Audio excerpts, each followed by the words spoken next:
What's up guys, it's TyranitarTube and welcome back to Pokemon Scarlet and Violet news. So I've been doing some digging around since the trailer came out, so it's time to show you a bunch of stuff I found. We're just gonna fly through these. Think about it, then let me know your thoughts in the comments. To start off, you know that when researching games, Masuda will go to different places. They went to France for Kalos.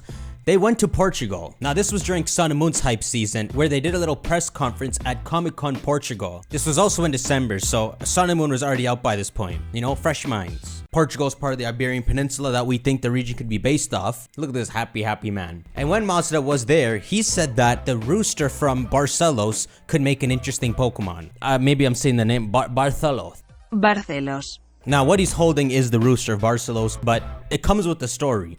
The Rooster of Barcelos is a story where a man in Barcelos, a place in Portugal, has his silver stolen, and when they're looking for who did it, this random dude is walking through Barcelos on a little travel. He said he was innocent, but the whole city thought he did it, so they put him in front of a judge during this feast and sentenced him to die. So my guy, defending himself, points at this dead roasted rooster that they're about to eat and says, "Sucker, I'm so innocent, this bird will get up and crow." Now I don't know why he said this. He literally said, "I'm as innocent as that rooster's alive." Why would you make that metaphor? Why would you say that? That means you're not innocent. But yeah, the judge is like, okay, I'll bite. So he doesn't eat the rooster and he takes it with him to the execution.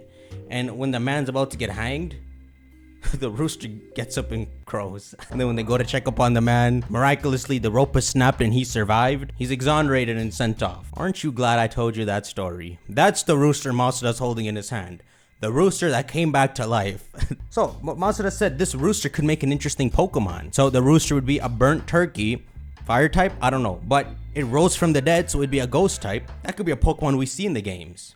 Gosh, wouldn't it be weird if the regional bird in this region would be normal flying until its final stage where it's the burnt turkey and it's ghost flying? A ghost flying regional bird? Okay, next up, let me show you this. So remember the discussion about how our character looks different in the two games? Orange in one game, purple in the other? One plausible idea that I heard from my friend PLDH is that maybe this is like a school thing. So maybe depending on which game you pick, you're wearing different uniforms because within the game, within that city they show you in the main area, there's like two different rival schools. The games would mostly be the same, but for the beginning section, you would maybe go left to your school, and if you're playing the other game, right to the other school. And of course, while it's something minor in the beginning, like it's just rival schools, it could come back later on and play a bigger role. And in some parts of the trailer, if you look in the distance, other people are wearing the same clothes. And if you look at the buildings, they also have that same orange and blue theme. The trope of being in a school in any anime or story is pretty common, but Pokemon's never done it. So if we start off this game and we've got classmates and a teacher, all who are studying Pokemon battling, you know, learning about the history of the regions, the legendaries,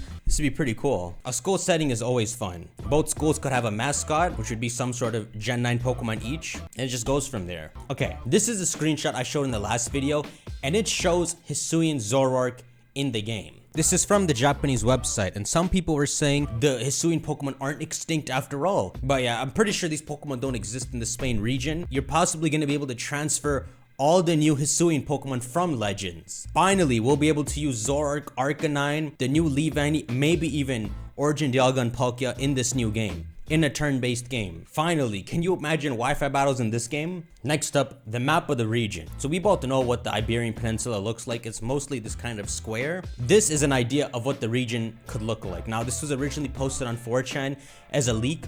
It's not a leak, it's someone drew this, okay? Give them some credit. We only saw the left section and the bottom in the trailer, and briefly, this is an imagination of what the rest could look like. And of course, this connecting landmass up here would be France. But it's just a concept, and sometimes Game Freak likes to rotate the region. So maybe instead of Kalos or France, let's just call it France, being up here, it could be over here or something. We've had so many different region shapes. Galar, the long strip. Unova, Kalos, this region you have to circle around. This reminds me more of like Kanto and Johto. Oh yeah, you know, if we're still wondering whether the region is Spain or not, in that trailer which shows the police officer, this is literally a map of Spain on the wall.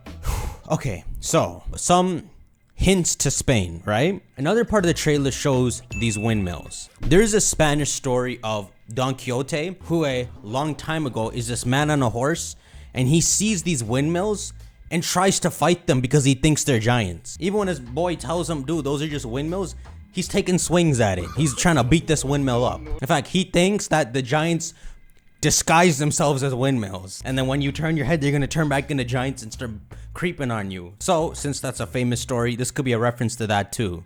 Though, you can take inspiration from this, yeah? Think about it. They could make a Pokemon that brings his trippy story to life. We can find a giant that maybe hangs around here that actually proves Don Quixote was right, but no one could believe him. I don't know if Pokemon is up for making a giant legendary Pokemon. Like, imagine passing through here in the main story, but when you come back in the post game, you get a glimpse of the scary giant legendary lurking there and go hunt it down. Okay, moving on. The Tabernus Desert is one of many places that exist in Spain. It seems like that's maybe what they're showing in the Stonejourner scene. If this is a Legends overworld styled game, all of these different routes will start to work in a much cooler way. You see the way they showed the first town in the start of the game? It's in the middle of nowhere. Going from this place through the deep wilds where it's filled with Pokemon and discovering the next city is gonna be a huge trek. It'll be like Pokemon Legends and nothing like the simple way it used to be in Pokemon games. You'll be catching Pokemon along the way, seeing them in their natural habitat, and see a city coming up in the distance. Okay, let's see, what else did I find? Alright, let's make some quick comparisons. This structure they showed in the trailer looks a lot like the Plasma Madrid.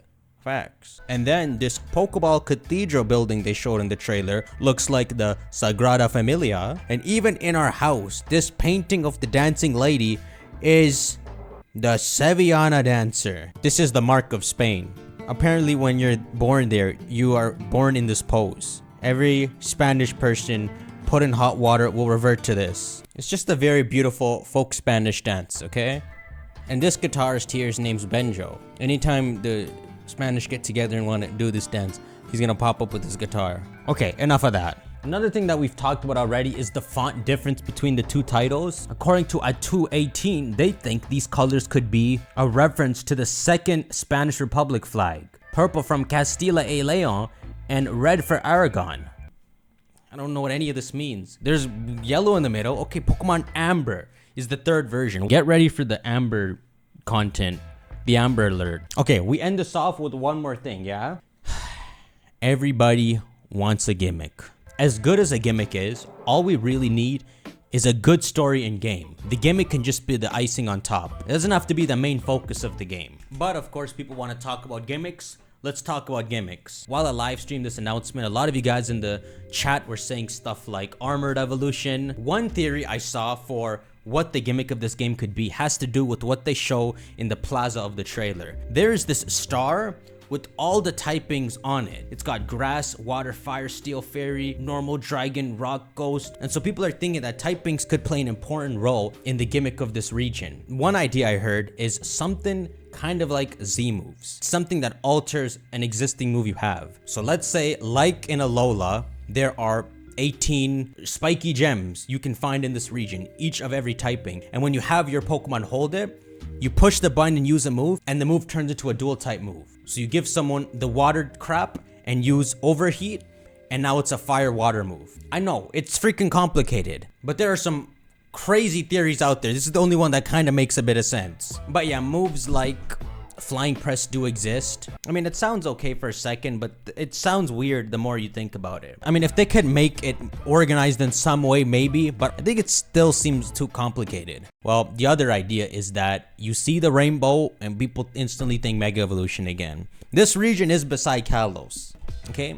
Obviously, some Megastones would have dropped down to this region. I can't entertain the Mega Evolution thing, okay? I'm so good at calling things wrong. If I don't entertain Mega Evolution, it's gonna freaking happen. Well, you guys let me know your theories below. What type-based thing do you think this wheel could mean for this region? Could it be the gimmick? Could it be something related to the legendaries? Remember, we're thinking the legendaries are based off ultraviolet and infrared, colors we can't see. Maybe there's some sort of missing link there that we can figure out. I mean, if Mega Evolution was in this region, but treated differently, under a different tradition or culture. Well, anyhow, my dudes, let me know your theories, and I'll see you on the next video. Take care.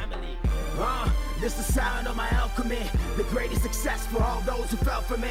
I always respect the friends who wish well for me and live until the end and die. All time will tell for me, but I ain't going anywhere, believe me.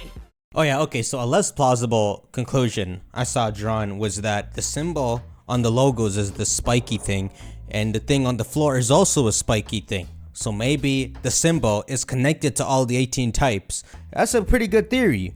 But the freaking thing on the floor has like 94 spikes. So maybe, you know,